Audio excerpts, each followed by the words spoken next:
fermentation of glutamic acid. Do you remember it? Yes, sir. Yes, sir. Okay, so today we will be speaking about fermentation of pair of amino acids. Okay, so till now we have discussed about how a single amino acid is fermented. Now we will discuss about fermentation of a pair of amino acids. This is very popularly referred to as Stickland reaction. Okay, a very important process, very simple to understand, not very difficult.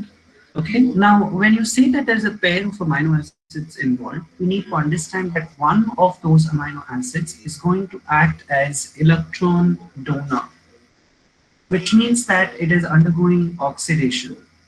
Okay, while the other one here is going to act as an electron acceptor, which means that it is undergoing the process of reduction. Okay, so one is acting as electron donor and the other is acting as electron acceptor. So while one amino acid is undergoing oxidation, the other one is undergoing reduction. Okay, so that's how the amino acid dissimilation is going to take place. So this is a dissimilatory reaction wherein you are breaking down an amino acid. Okay, now we need to understand that here when you talk about amino acid dissimilation, the basic question that arises is which of the amino acids will undergo oxidation and which ones will undergo reduction, because most of them will act as either an electron donor or it will act as an electron acceptor. Okay, they are not going to act as both, but there is an exception. The exception is going to be tryptophan and tyrosine. So tryptophan and tyrosine can play both the roles. So they could act as electron donors as well as electron acceptors. But majority of the other amino acids, they will have a single role to play, that is either acting as an electron donor or acting as an electron acceptor.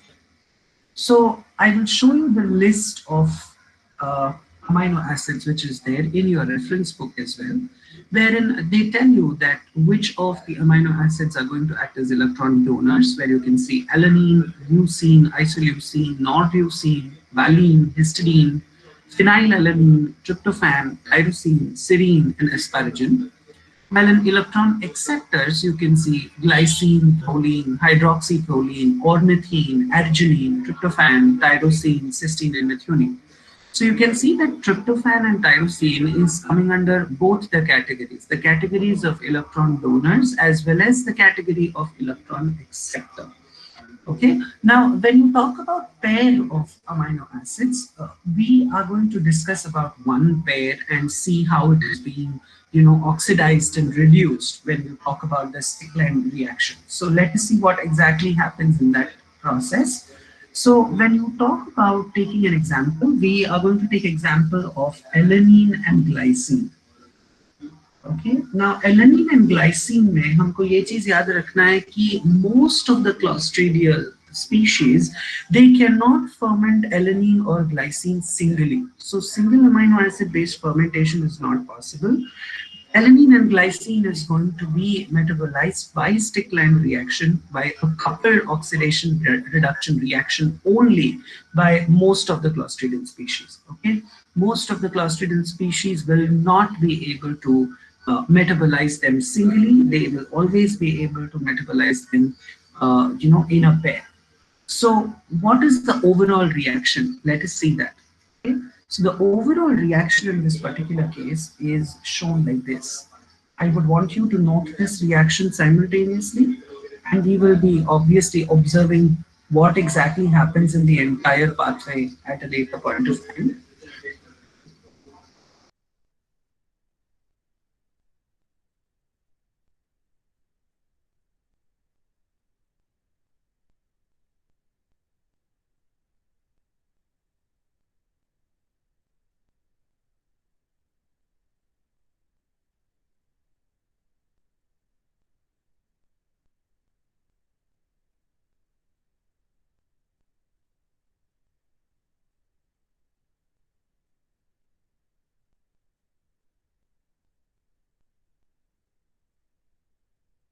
So this is the overall reaction wherein you have alanine and glycine. You have two molecules of glycine and one molecule of alanine, which is giving rise to three molecules of ammonia, three molecules of acetic acid, and one molecule of carbon dioxide. So this is the overall reaction. We will see how these products are formed in Stickland reaction. We will see the pathway.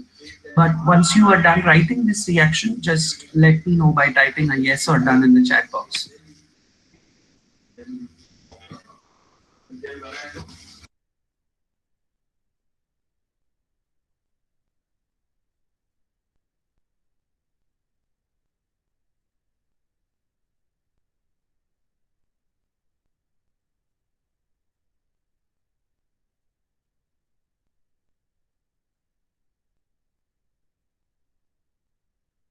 Okay, so I hope that the reactions are visible to you. So let us see exactly what is taking place over here. So the very first step is a deamination step. Okay, so if you observe the alanine's oxidation part, it's basically the deamination of alanine that we are going to carry out in this particular process. Okay, so the enzyme that's going to function over here is going to be alanine deaminase. So alanine deaminase will be responsible for removing the amino group, that is the NH2 group, okay, and released in the form of ammonia. And what you get over here is pyruvic acid. Okay, this pyruvic acid is going to undergo your oxidative decarboxylation, like you carry oxidative decarboxylation out or acetylation out in your Krebs cycle. So do you remember what's the enzyme for acetylation reaction, wherein you convert pyruvate to acetyl CoA? Do you remember the enzyme?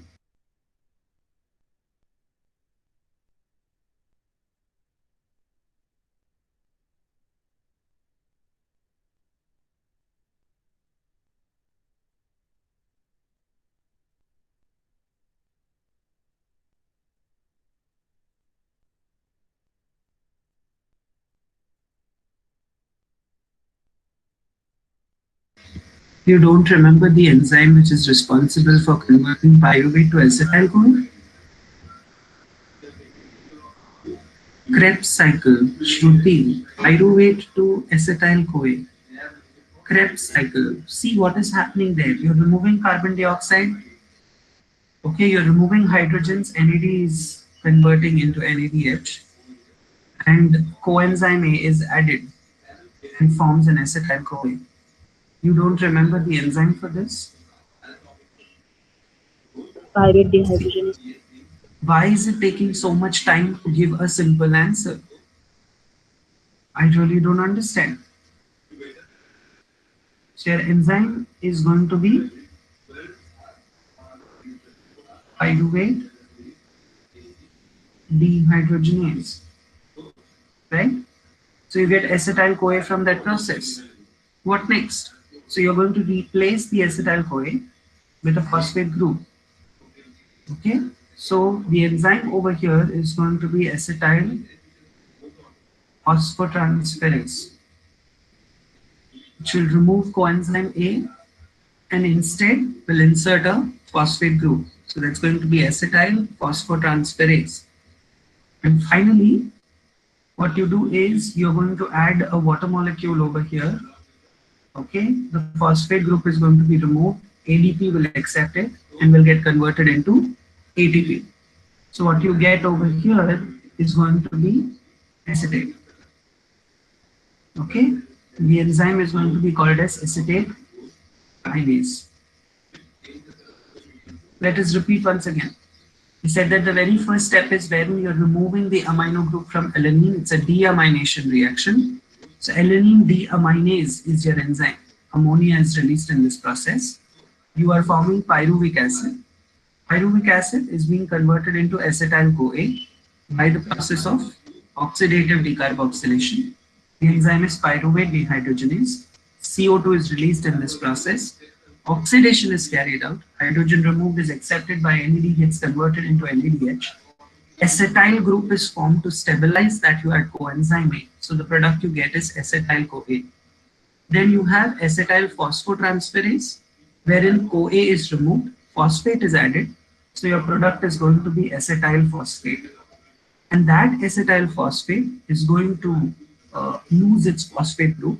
Water molecule will be added. The phosphate is accepted by ADP and it's converted into ATP. So the product that you get is acetate and the enzyme is acetate kinase. Is the reaction till this part clear to all of you? Yes. Sir. So now why do we call it as coupled reaction? Because see simultaneously what is happening. You have one molecule of glycine. This is glycine. Okay. So you are removing ammonia. Simultaneously you're carrying out reduction. Now for reduction, the hydrogen that is needed is coming from NADH, which is formed during the oxidation of your pyruvate. Okay, so that NADH will donate hydrogens and will get converted back to NAD, which can now participate in converting another molecule of pyruvate to acetyl CoA. Okay, and removal of ammonia and addition of hydrogens is going to give you acetate molecule over here. Similarly, another molecule of glycine also will undergo the same thing. Okay, because you have carried out oxidation above as well. Okay because alanine में deaminase के साथ साथ वहां पे तुम oxidation भी carry out करोगे so that hydrogen again will be used up by another glycine molecule to form acetate. Okay, so can you see how many ammonia molecules you have released in all? Can you tell me how many ammonia molecules you have released in all? 3. 3. One, two, three, right? And how many acetate molecules have you formed? Acetic acid molecules कितने? One, two, three. Agree? Right? Yes, sir. So that's how your overall reaction was, wherein you got three ammonia molecules, three acetic acid, and one carbon dioxide. One carbon dioxide is coming from here, right? Okay. So other than that, you see that there is also one ATP that is being formed. So that should also be mentioned in the overall reaction, right? So one ATP molecule is also being formed. So one ATP is coming from the metabolism of three molecules of amino acid. How three molecules? Because one molecule of alanine and two molecules of glycine. So when three amino acid molecules are being metabolized, that's when you are getting one ATP molecule over here in this Stickland reaction. That's a different story, that when this acetate will be metabolized further, there will be more ATP molecules. But within the Stickland process, you are getting one ATP being synthesized when three amino acid molecules are being metabolized. Okay, so now when you write this pathway, please see to it that you write the product names. Okay, like pyruvate, acetyl CoA, acetyl phosphate. Okay, so write the product names with the enzymes. Okay, so here it's going to be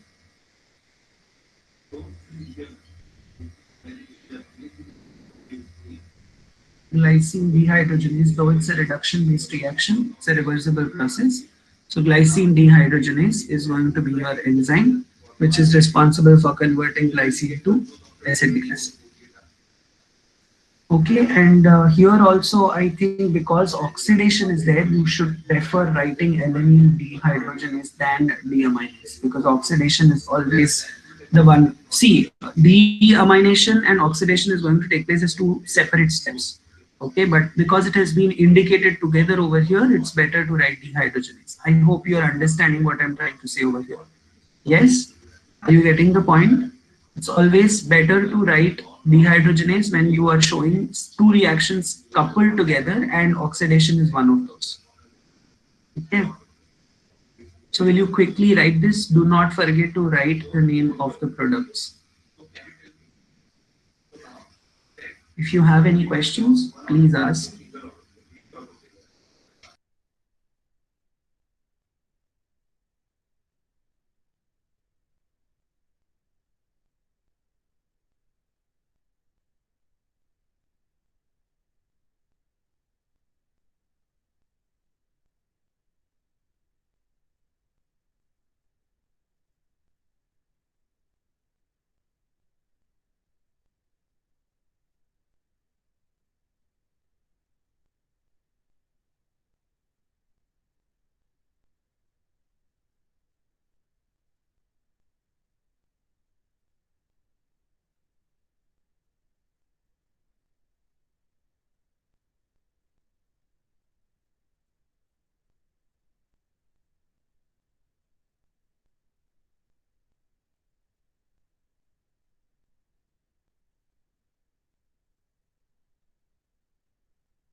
Okay.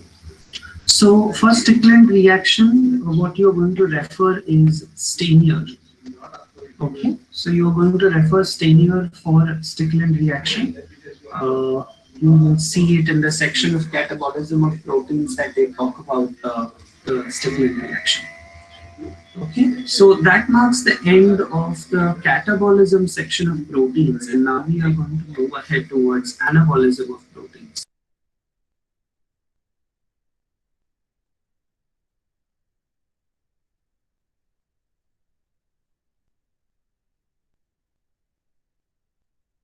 So when you talk about anabolism of proteins, it's very important to understand that there are precursor molecules from which you could synthesize an amino acid.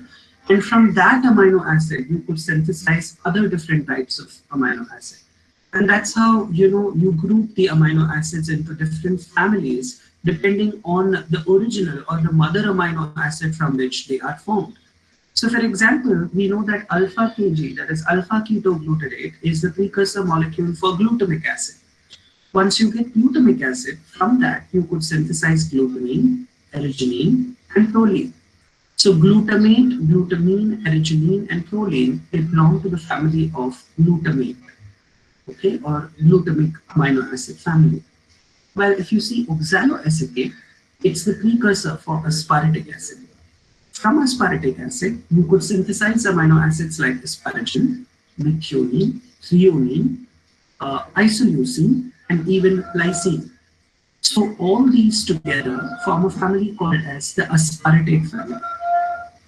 Then you have phosphoenol pyruvic acid and erythrospore phosphate. Using these two chemicals, you could synthesize aromatic amino acids like tryptophan, phenylalanine, and tyrosine. So these three are the aromatic family. Then you have 3-phosphoglycerate, that is 3-PGA, from which you could synthesize serine, and from serine you could synthesize glycine and cysteine. So these three together constitute the serine family. From pyruvate, you could synthesize alanine, valine, and leucine. So that's called as the pyruvate family of amino acids. And then from ribose biphosphate and ATP, you could synthesize histidine. So these are all the precursor molecules from which you could synthesize different amino acids. And you have all the families of amino acids that is listed. Now, in the process of biosynthesis, it's practically impossible to study all 20 amino acids as to how they are synthesized and what metabolic pathway is involved. So we are going to pick up one family of this, and that's what is quoted in your syllabus also. That we will be studying the biosynthesis of one family of amino acids, and we will see all amino acids in that particular family as to how they are synthesized. Okay. So here we will be focusing on the aspartate family. Okay, so we will be learning about the synthesis of amino acids of aspartate family. Okay, again, this table that you see for precursors is from Stanier. Okay, because your syllabus mentions this as a separate topic, which is representation of amino acid families. So this table is something that you will be able to find in Stanier. And you could be asked questions on which amino acid belongs to which family, okay, or what are the precursors from which these amino acids will be synthesized. So you need to know that. So you will find this table in Stanier. While the biosynthesis process is also from Stanier, but Stanier lacks the enzymes. So when I am going to teach you the pathways, I will give you the enzymes, which is from Gottschalk. So normally the students are expected to read Stanier and Gottschalk simultaneously. You can also do that. But I have observed that as a student, I used to find it very difficult. So when I will teach you the pathways, when I will teach you the schematics of these pathways, I will give you the enzymes then and there so that you have everything in one place. Only if you want to read more about it, you could refer both the books together. Okay. So the first thing that we are going to see is what is the exact process by which the amino acids of the aspartate family are synthesized. So we will be investing our time today in understanding that basic pathway by which all amino acids of this family are going to be synthesized. Okay, so that's going to be our motto for today's session, and then we will individually see as to how all these amino acids are synthesized one by one. So you will understand when we do today's part, you will understand what is the exact process and how are we going to go about it. Okay, so let me start with it. Let me change the page and we will start with the discussion. So what we're going to discuss right now is nothing but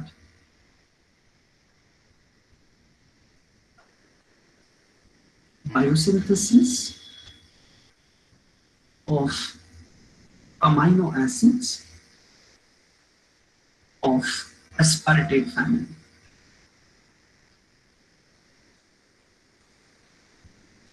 So that's what basically we are going to discuss today. And the process of synthesizing aspartate, if you saw that image very carefully earlier, you would have seen that the precursor for synthesizing aspartate family of amino acids is nothing but oxaloacetic acid. So this is nothing but oxaloacetate. Okay, right now don't focus on writing this down, focus on what I'm speaking and what are we discussing here. Okay, I'll give you time to write. Focus right now only on the writing part. Oh, sorry, on the discussion. So oxaloacetate is going to be converted into aspartate or aspartic acid. Okay, it's a transamination reaction wherein glutamic acid is going to be involved. Okay, and glutamate is going to donate the amino group and it's going to get converted into alpha Kg, that is alpha ketoglutarate. And you will see that this is how the structure is now modified.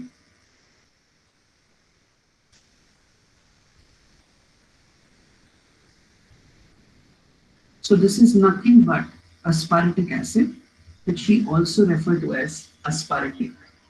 Okay, and this is the enzyme here is going to be transaminase, which is nothing but oxaloacetate glutamate transaminase. Okay, so that's going to be the enzyme which functions over here. Now from this aspartate, you could basically synthesize asparagine, because you know that aspartic acid and asparagine differs only in an additional amino group, right? So I can add that, which means that there could be an ammonia which is added over here. Okay, but this is an reaction which requires energy. Okay, so it harnesses energy of two ATP molecules because it's gonna get converted into AMP and pyrophosphate. Okay, and the product that you get is going to look like this.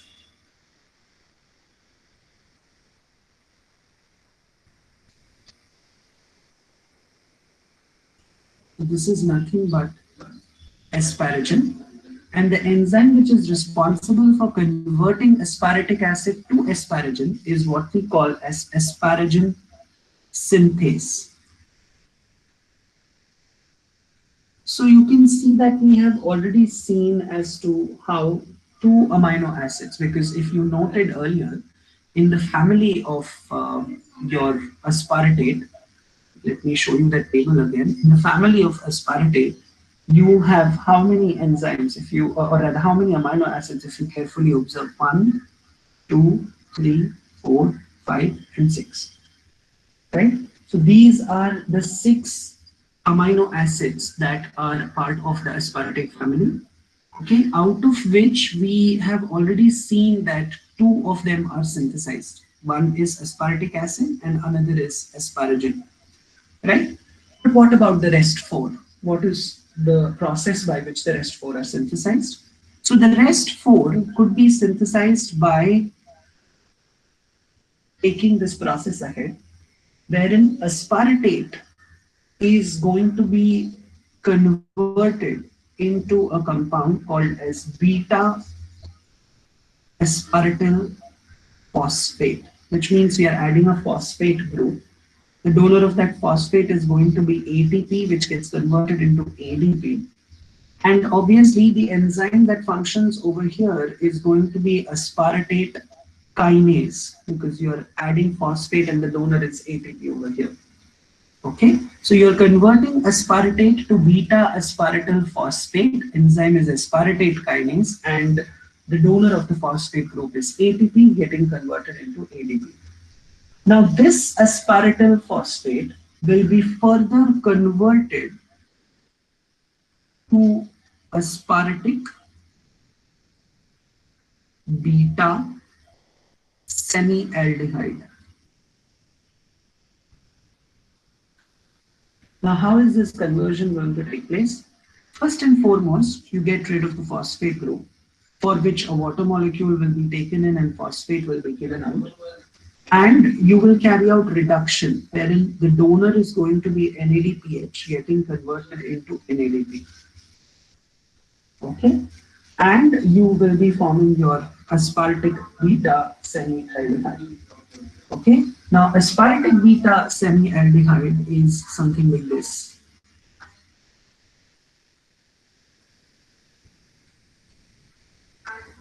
This is your aspartic beta semialdehyde, and this is the precursor from which you could form lysine.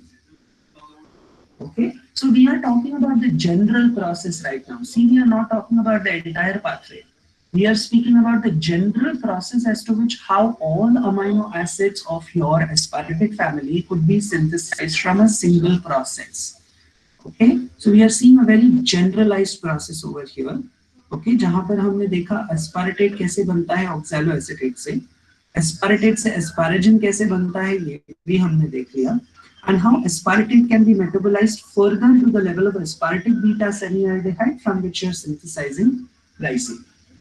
Okay, so the enzyme which functions over here to form your aspartic beta semialdehyde from aspartyl phosphate is going to be aspartate semialdehyde dehydrogenase. Okay, यहाँ तक सबको समझ में आया, हम वापस discuss करते हैं. We saw that we had oxaloacetate, we carried out transamination reaction. Glutamate donated the amino group, got converted into alpha Kg, and you got your aspartic acid. In this aspartic acid, we added another molecule of ammonia. ATP was broken down to AMP and pyrophosphate to get asparagine. We said that if you want to form other amino acids of this family, aspartate will be first converted to beta aspartyl phosphate. ATP will be the donor of your phosphate group getting converted into ADP. And aspartate kinase is going to be your enzyme over here. We said that beta aspartyl phosphate will further undergo reduction. NADPH will act as the donor of hydrogens getting converted into NAD. Water will be added, phosphate will be removed, and you form aspartic beta semialdehyde.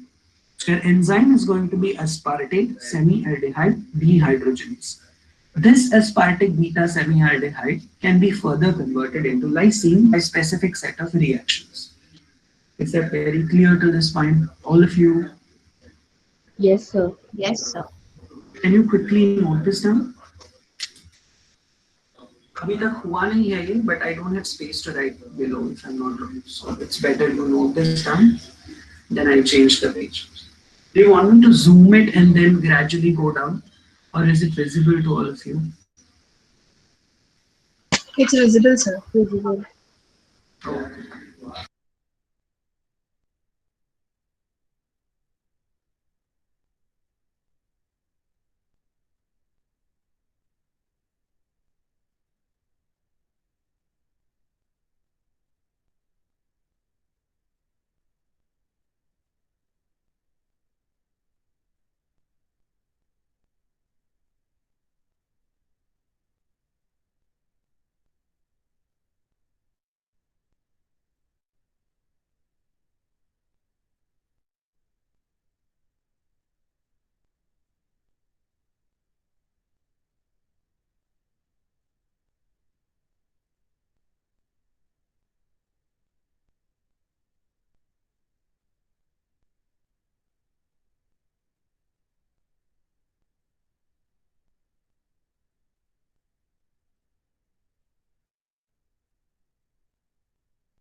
Hello, sir. Yes. Sir, in the reaction where aspartate is converted to asparagine, ATP is utilized. So, why the Hmm. enzyme name is not synthetase? Because this process is completely reversible. Okay, this process is going to be reversible reaction, Sakshi.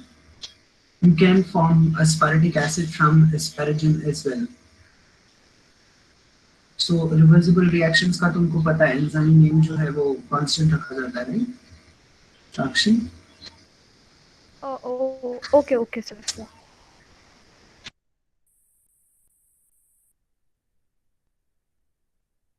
are you all done writing the reactions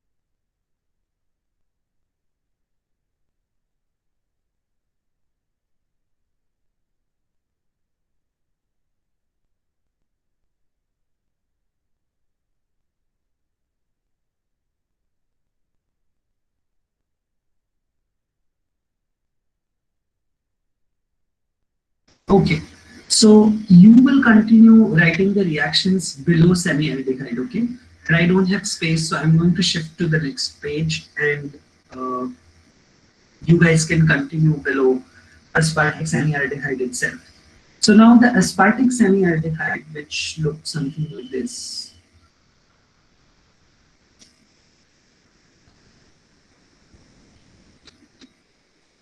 Okay, so this was your aspartic beta semi-aldehyde. Right? So this further is going to again undergo reduction. NADPH is your donor. NADP is what is formed. And here you will see that the product that you are going to get is going to be CH2OH,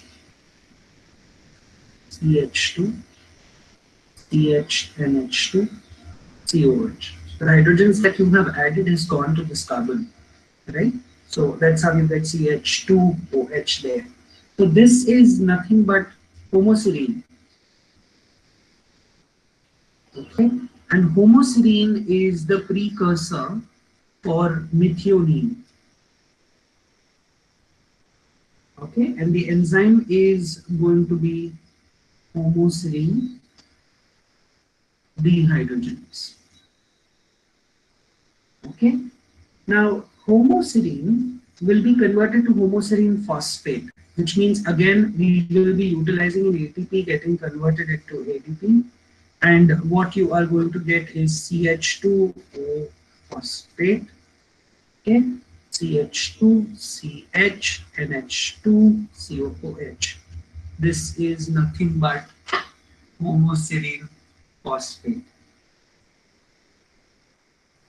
Okay, and obvious है ATP use हो रहा है to add a phosphate group, so the enzyme is going to be homoserine kinase. Okay, so what have we done till now? The first step was wherein we have carried out reduction, NADPH being the donor of your hydrogens. So it was added to the aldehyde carbon such that you get CH2OH and you formed a homoserine. And homoserine is the precursor for forming methionine, right? Homoserine will be converted to homoserine phosphate, ATP being the donor of phosphate group, getting converted into ADP, and the enzyme is going to be homoserine kinase, such that you get homoserine O phosphate, also referred to as O phosphate or homoserine phosphate.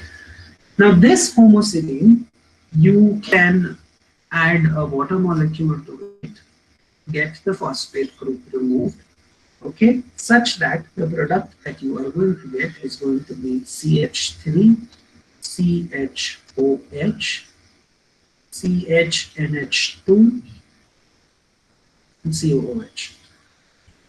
Okay, so this is nothing but threonine. Okay, so there's a slight rearrangement wherein you will see that the hydrogen is being added to this particular carbon so that you get CH3. The OH group, so the oxygen over here, that's being shifted to the second carbon so that it becomes CHOH. And finally, you see that there is the rest of the part remaining as it is, which is CHNH2 and COOH. You form the another amino acid of the aspartate family, which is threonine, and threonine is the precursor for the final amino acid of this group, which is isoleucine. Okay, so let us see again what did we do. We had homoserine phosphate being formed. We added a water molecule. There is rearrangement taking place. So there's CH3, CHOH, CHNH2, COOH, which is threonine. Okay, this threonine is precursor for your isoleucine. So let us see the entire pathway once again. We started with oxaloacetic acid. We said there's going to be a transamination reaction wherein glutamic acid is the donor of amino group getting converted to alpha Kg and getting aspartate. You're adding ammonia to this aspartate. ATP is being utilized to give you asparagine. Asparagine synthase is your enzyme. Aspartate is being converted to beta aspartyl phosphate. The phosphate donor is ATP getting converted to ADP and the enzyme is aspartate kinase. Then you are carrying out a reduction reaction, NADPH being the donor of hydrogens. Phosphate group is removed for which a water molecule is taken inside and you are forming aspartic beta semialdehyde. Okay, aspartate semialdehyde dehydrogenase will be your enzyme as you are carrying out reduction. This semialdehyde is precursor for forming lysine. Aspartic beta semialdehyde again will undergo reduction, NADPH being the donor of hydrogen. It forms homoserine. So homoserine dehydrogenase is your enzyme. Homoserine is precursor for methionine. Homoserine में you add a phosphate group. ATP is going to be the donor, getting converted to ADP. So homoserine kinase is your enzyme, and what you get is homoserine phosphate. Okay, you remove that phosphate group, you're forming threonine. Threonine is the precursor for isoleucine. So the enzyme which functions over here is what we refer to as threonine synthase. Okay, and that's what is giving you threonine, which is further converted to isoleucine. So अभी तुमको अंदाजा आ जाना चाहिए कि बाकी pathways क्या होंगे. क्या बता सकते तुम लोग कि rest of the pathways will be focused on what? Rest of the pathways will be focused on conversion of aspartate beta semialdehyde to lysine. The next one will be focused on conversion of homoserine to methionine.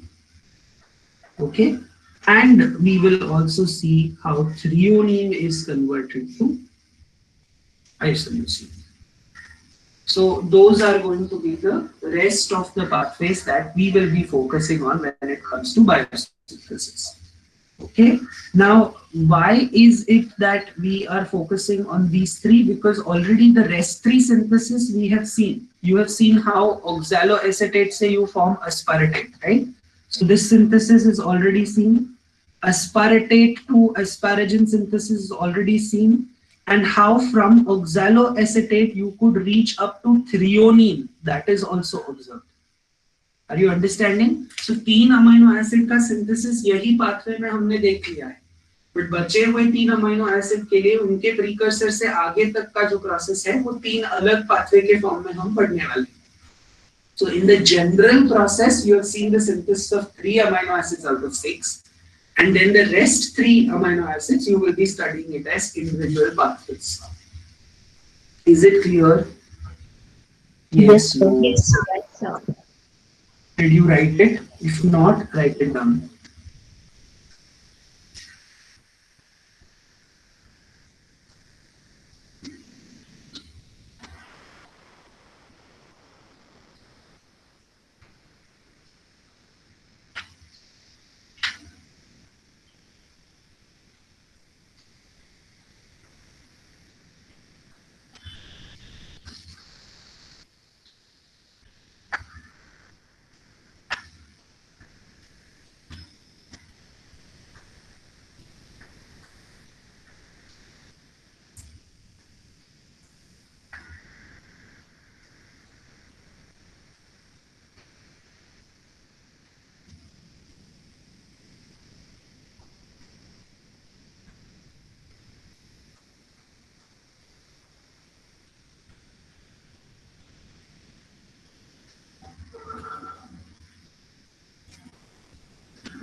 Okay, are you done? I can see most of you have written done in the chat box. Okay, so tomorrow we will be focusing on how you synthesize lysine from aspartate beta 7 aldehyde. Uh, that's in a way a very long process, a little complicated as well, but we will try to manage that. Maybe we will spend time only in that one pathway tomorrow. And in the lectures to come, we will focus on how you convert, the rest, that is homoserine to methionine and threonine to isoleucine also. Okay, so that's going to be how we will be moving ahead, because that discussing these three will mark the end of the biosynthesis part, but obviously that's going to take time. As I said, tomorrow we will be able to do only one out of the three, and then in the lectures after that, we will be moving ahead to the rest two pathways.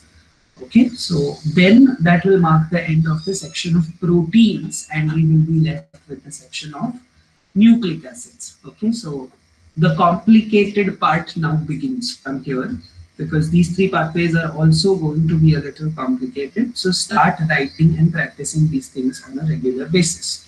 Okay, otherwise it's going to be a problem for you guys.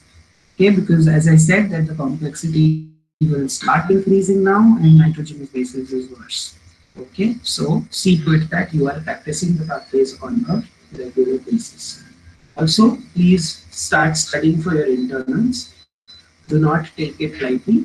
You have done well most of you have done well in the test that was taken. I know that, but that shouldn't make you overconfident.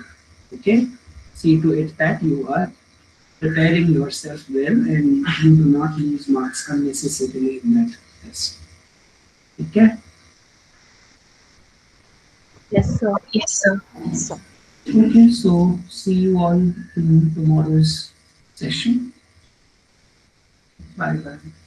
Bye, sir. bye, Thank you. sir. Bye, sir. Thank you.